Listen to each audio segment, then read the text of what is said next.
Halo semuanya, kembali lagi bersama kami Rain Studio Channel. Di video kali ini kita bakalan bahas beberapa musisi yang berhasil comeback di industri musik. Namun sebelum kita lanjut, jangan lupa terus support kami dengan menekan like dan subscribe, serta ikut serta mengomentari video pembahasan kami. Dan tak lupa pula berikan kami super thanks untuk support kami biar kami tetap semangat mengupload video. Langsung saja. Di sini tuh sudah jadi budaya. Cara mereka berekspresi memang seperti itu. Dan Kasela 20 miliar karena lagu Cinderella.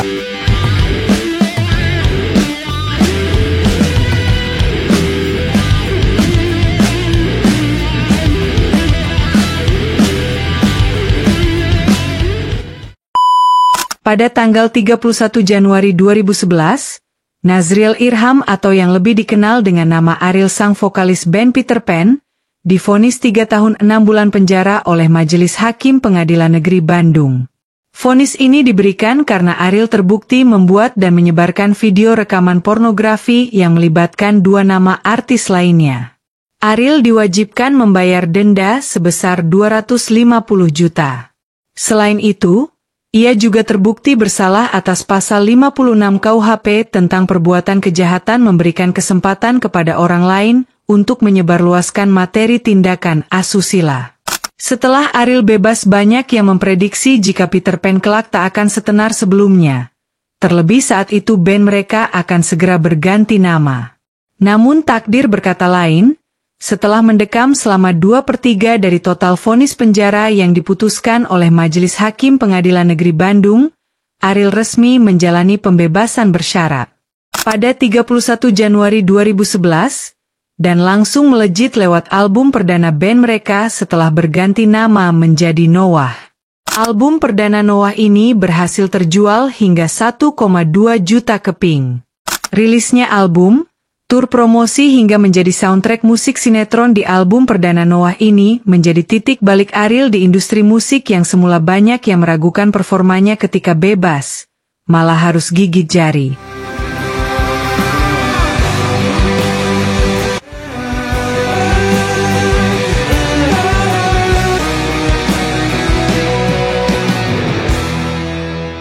Vokalis Kangen Band ini pernah ditangkap oleh polisi dalam kasus narkoba.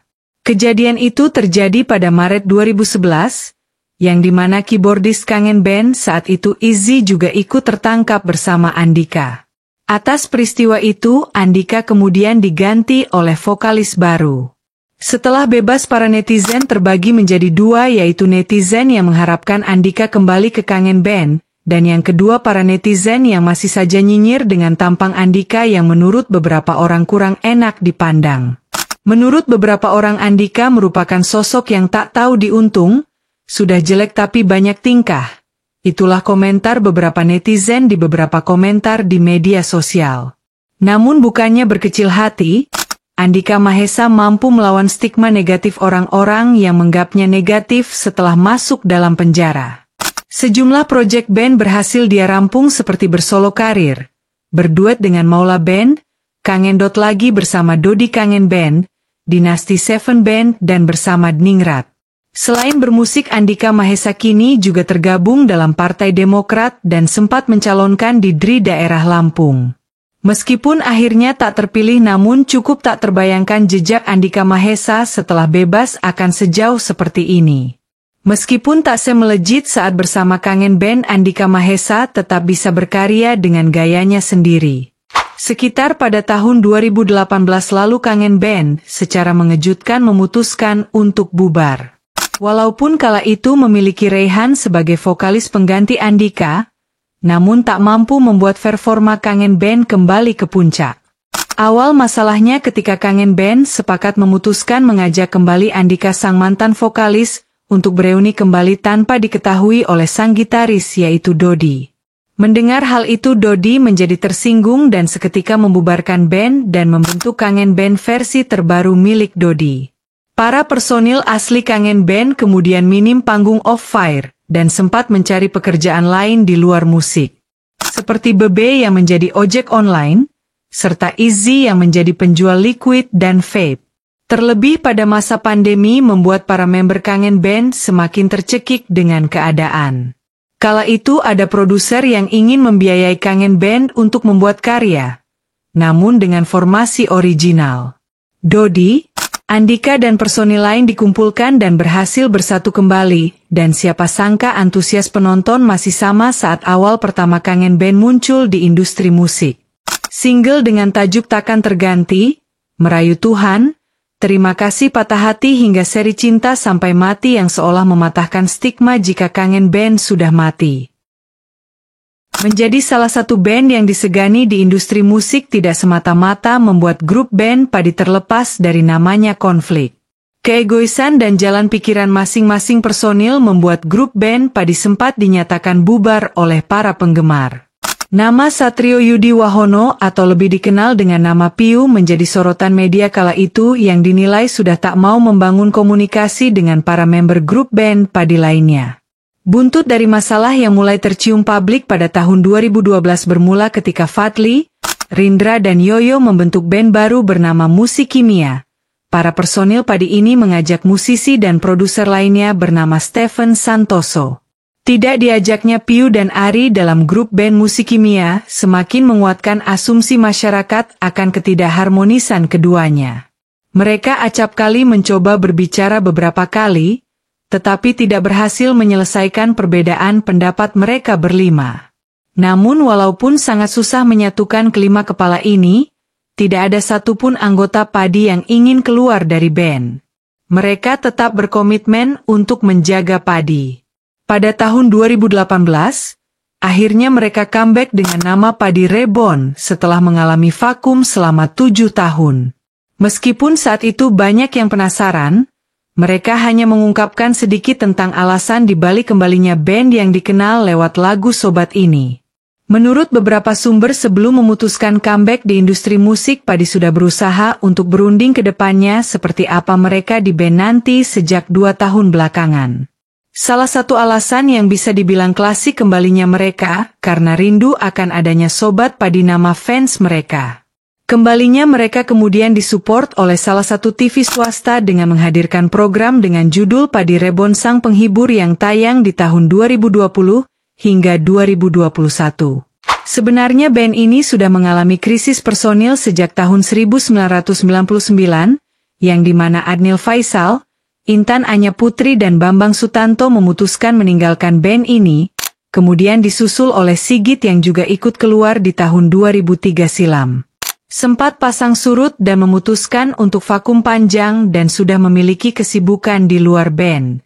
Macam Adon yang sibuk bersolo karir dengan labelnya sebagai penyanyi rohani. Di tahun 2010 mereka kemudian bangkit dengan nama The New Bass Jam dengan formasi Adon, Alvin, Sita, Aris, Ono dan Echa. Pada saat itu Bass Jam mencoba untuk comeback dengan merilis beberapa single yang menjadi soundtrack film Negeri 5 Negara. Disusul pada tahun 2015 Bass Jam kemudian merilis album baru dengan tajuk Bass Jam Reunion 21 tahun, untuk merayakan karir bermusik mereka yang sudah berumur 21 tahun. Di momen itu, Bass Jam kembali membawa 2 mantan personil mereka, yaitu Sigit dan Adil Faisal. Album dan momen itu menjadi kado terbaik bagi mereka setelah 12 tahun tidak meluncurkan album. Setelah lama berpisah dan berpencar kemana saja, pada tahun 2023 4 mantan member Funky Kopral dan 1 member awal yang tersisa dari band berkumpul kembali. Setelah 2 dekade terpisah, para anggota Funky Kopral merasa nostalgia dan ingin kembali berkarya bersama. Penggemar setia Funky Kopral sudah pasti antusias menyambut reuni ini, mengingat masa kejayaan band pada era 90-an dan 2000-an. Namun kali ini mereka tidak menggunakan nama Funky Kopral lagi. Mereka mengadopsi identitas baru dengan nama Halfmat. Halfmat sendiri diartikan sebagai keseimbangan, menggambarkan pendekatan mereka yang menggabungkan logika dan kreativitas dalam berkarya. Halfmat sendiri ingin menciptakan ruang baru untuk eksplorasi kreativitas. Dengan pengalaman lebih luas dan referensi yang beragam, mereka ingin menggabungkan logika dan kreativitas dalam musik mereka. Tentunya konsep Halfmat berbeda dari Funky Kopral, dan mereka ingin menciptakan sesuatu yang segar. Jadi, Reuni Funky Kopral sebagai Halfmat adalah kombinasi antara nostalgia, eksplorasi, dan semangat baru. Lagu baru mereka, Wait and See, dirilis pada Maret 2023 dan menandai reuni mereka secara resmi. Konsep Halfmat berbeda dari Funky Kopral, dan mereka ingin menciptakan ruang baru untuk ide dan kreativitas. Jadi, Halfmat adalah reinkarnasi dari Funky Kopral dengan semangat baru dan eksplorasi musikal yang berbeda. Itulah tadi beberapa musisi yang berhasil comeback di industri musik.